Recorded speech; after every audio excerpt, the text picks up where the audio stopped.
Madam President, I congratulate Colombia for assuming the presidency of the Council, and thank you for giving me the floor. I thank Ms. Georgia Gagnon, Head of Mission and Deputy SRSG Political of UNAMA for briefing this meeting. We also take note of Director Bosornu from OCHA and Ms. Mehran for their briefings. India and Afghanistan are contiguous neighbors, and as civilizational states, our ties have spanned centuries. Our history of close cooperation continues to guide our modern-day relationship.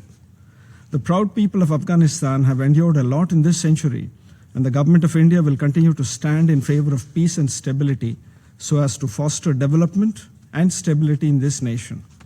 Our participation in the Doha Working Group meetings and our strong bilateral development partnerships stand testimony to this promise.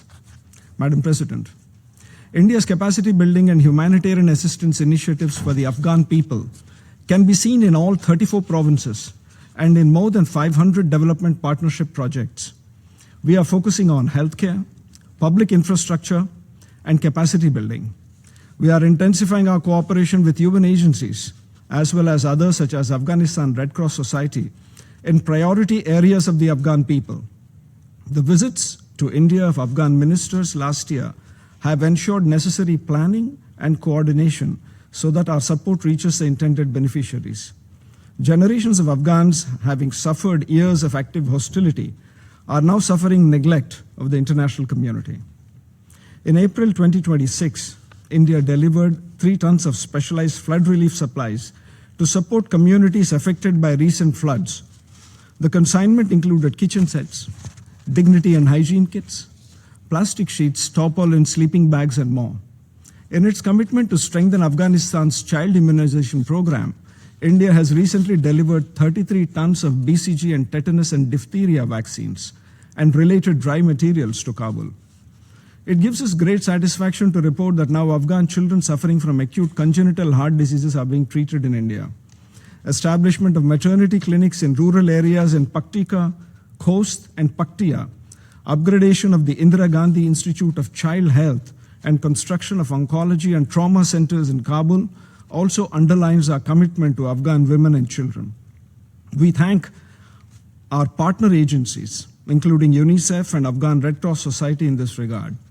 Setting up of an oncology center, a trauma center, and the soon-to-begin installation of advanced medical devices across hospitals and construction of a 30-bed hospital in Kabul and a thalassemia center in Herat will provide much-needed healthcare support.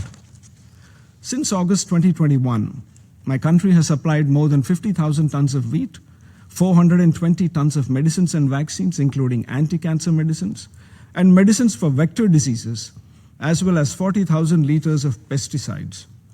The 2 earthquakes that have ravaged Afghanistan last year call for more support. India was among the first to provide humanitarian assistance to the tune of 60 tons of food, 42 tons of earthquake relief materials, and 73 tons of essential medicines. In partnership with the UN Office on Drugs and Crime, we have provided 68 tons of medical supplies and 34 tons of social support items for rehabilitation of drug addicts. In the field of education, our scholarship and fellowship schemes for Afghan students are always in demand. Since 2023, about 3,000 students have availed themselves of these opportunities, including 1,000 Afghan women. Another 1,000 scholarships will also be offered very soon to pursue degree courses and master's courses. India continues to provide financial and logistical support to Afghan self-help groups led by women. Madam President, the display of skill and professionalism by Afghan cricketers during the recently concluded Indian Premier League brought immense joy to all of Afghanistan and to the cricketing world. India is pleased to convey that it is hosting the Afghanistan cricket team for a bilateral series. We hope that this will bring further happiness, encouragement, and a sense of celebration to the people of Afghanistan. Sports have a rare power to lift a nation's spirit, to provide shared moments of pride, hope, and joy. We definitely believe that our Afghan brothers and sisters deserve this. India is also the top destination of Afghan exports. As per the World Bank, 43% of Afghanistan's exports are destined for India. By offering tariff-free access for Afghan goods to Indian markets, we have operationalized a dedicated air freight corridor between India and Afghanistan. We are also supporting Afghan traders by issuing hundreds of gratis long-term business visas who are suffering under unprecedented trade and transit terrorism inflicted upon them by Pakistan's denial of passage for trade. The cynical closure of access for this landlocked country is in total violation of UN declarations on landlocked developing countries and a clear weaponization of their trade and transit vulnerabilities. This blatant Pakistani violation of WTO norms and of the UN Charter and international law should be condemned by the global community. Madam President, the Secretary General's report had noted the dire humanitarian concerns and the rising implications for Afghanistan due to unprecedented scale and pace of forced and involuntary returns under adverse circumstances.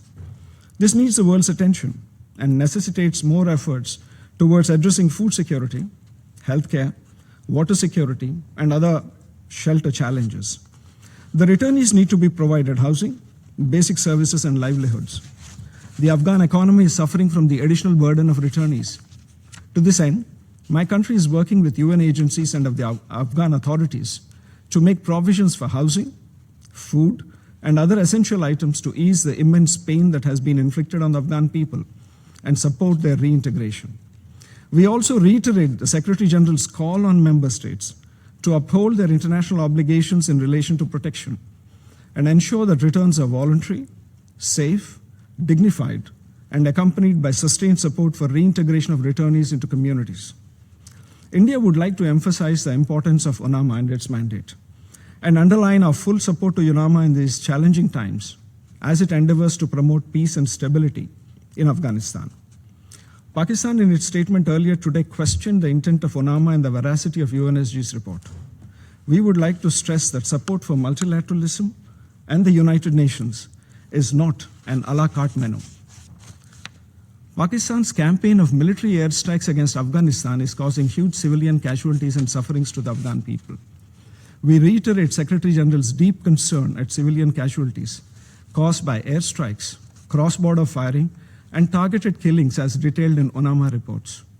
We support the Secretary General's call urging compliance with obligations under international law, including international humanitarian law, and ensuring protection of civilians.